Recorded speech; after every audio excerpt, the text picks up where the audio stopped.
ตลาดทาโพคือคักเริ่มนี่เด้อคือคักเลยทุกคนคือลายแบบนี้หลายเลยดูละ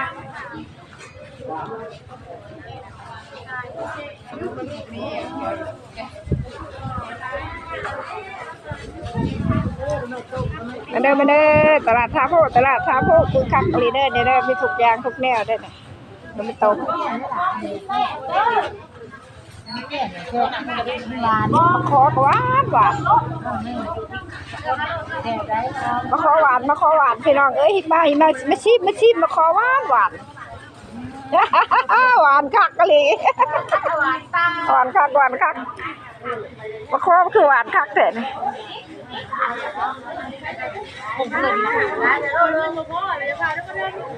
ตกละ10,000โอ้ยเอารถหาคนกินกับบุมัดน่ะมันถือกันอย่างไรมาขอน่ะทงละ10,000กีบนึงซื้อพี่น้องซื้อมาชุ่ม